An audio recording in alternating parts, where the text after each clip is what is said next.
only available for capitalistic society. So the other article about bosses suck. Oh, fuck. Another Common Dreams, one of the best outlets out there. Kenny Stansel, a member of the All-Star team. Restaurant owners got 30 times more federal COVID aid than workers. And this is where, again, bosses get 30 times at least what their average employee gets. And this is kind of a long... Yeah. Well, it's just they're the ones that call. They're the ones that directly, they get the check when it comes to the, like, they get to write out what those checks go to. I guarantee you there's going to be, but yeah. Yeah, they held on to a good portion of it. $3.2 billion in federal relief since March 2020, thanks to grants, loan forgiveness, and tax credits authorized by Congress, notes the report. Meanwhile, sub-minimum wage workers, those, what do they call those beforehand? Low-skilled and/or, that's called before that. That's called waiters, waitresses, dishwashers, and basically everybody who works in a restaurant that isn't management. Right. Those hero workers. What do they call them? The ones we desperately need. Right. The ones that they've been kicking to the curb and stopping from striking and not paying adequately and cutting back their pay and starving their hours and keeping percentage homeless and unemployed. And it's pretty brutal. So like I said, you're going to hate some of the stories tonight, and I'm really sorry about that, but this is what's actually happening out there beyond like the big stories that were covered in our space. And they didn't really talk about anything about pandemic profiteering from restaurateurs. I think we know about it, but here you go. Congress, which has kept the federal minimums, the sub-minimum wage at $2.13 an hour for more than 30 years, obliged allowing businesses. They get tips. Yeah, but the tips, which are also taxed, right?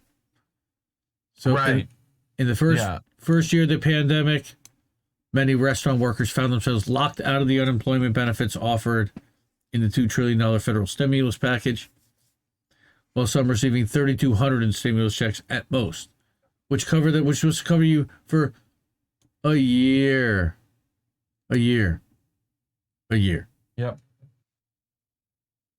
Okay.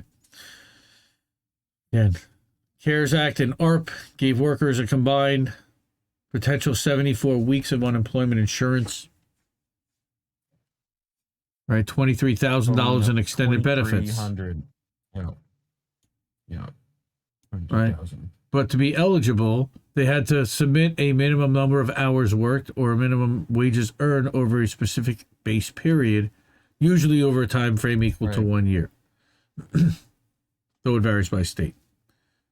June 20, two-thirds of service workers noted challenges in accessing unemployment insurance. Many noted they were deemed ineligible. Yeah, the people who it didn't get to the people who needed it the most, while the bosses ended up getting bureaucratic calls. Essential. Yeah. Thank you, E. Heller. That was the word that we were missing. They were essential workers. Oh, sorry. Essential. Also, right, there's been a mass exodus from the restaurant industry due to lack of relief and stagnant wages. Hell, we went out to dinner last night, and they brought one portion early, and it took a while to get the main entrees for the adults. The kids stuff at least thankfully was brought out early, and then it took an hour to bring out the entrees, and I was getting kind of agitated, but at the same time I said to the people, look, I don't blame you. Yeah. I blame the ownership of your company. Now this is a big multi-million-dollar chain restaurant, publicly traded, and I blame them for not adequately staffing and adequately paying their workers and providing an environment where enough people want to work and they can staff up adequately. So you end up making shortcuts because you're trying to meet time constraints. The rush coming, not to mention the owners cut every bit of cost they can in product that you're using to make. Having worked in the industry, it's terrible. Yeah, I mean it's really not the fault. It's not the fault. Did you see a story about the waitress who had some YouTuber gave her a big tip or whatever, right? It was a crazy $2,000. Yes, I saw that. $2,000. And then they were going to force her to share it. And she was like, no, we've never shared tips ever since I've worked here. Like, and she was like, no, fuck you. And took the money and fucking left. Like, good for her. Yeah. You know? Yeah. Like, that was her tip. Absolutely. But look at this. Yeah. Now that they're hemorrhaging workers after decades of uncompetitive labor practices, they face the greatest staffing crisis of any industry. Good. Good. Now look, your restaurant costs and your meal may end up going up. Okay? But $2.13 an hour base pay for the people that work there, plus tips, and it hasn't changed in 30 years. Can you imagine? No. Yep. Man. Oh yeah. Yep. And you hope people have enough money to tip you. Like that's what you're hoping. Like it's crazy. I mean, this is the entire restaurant industry is underpaid, understaffed, right? Like, well, the entire reliance on tips that most of the service industry around the world doesn't have to deal with. Again, capitalist system that's allowing the owners to reap as much profit and benefits as possible. Yep. Cut, like cut your what do they call that? Don't supply as much money, right? Maximize profit.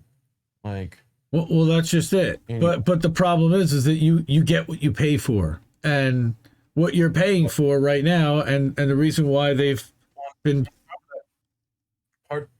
part of this is like the fact that no one has any money to go out to poor eat. woman. I know. This poor woman. No one's like my generation especially are not going to restaurants. They're just not. They can't afford to unless you're in like New York or something like that where you don't have a kitchen big enough to do stuff, right? And you have to go to restaurants, but like even then, like a lot of people are not doing that. Last night was the first time in over a month I took my family out to dinner and out to dinner, yeah. Like. Yeah. And yeah, I mean, especially for places like out here, like there's no restaurants where I'm at, and if they're trying to be like tourist trapped weird, like, to where like a burger is like $20, and you're like, yeah, this is, and it's the same burger that I could have went to like Walmart and bought a pack of them for, the same price, like, they're pouring those French fries out of the Oneida bag just like we are, so. Mm-hmm. 100%. Yeah. I had to look at.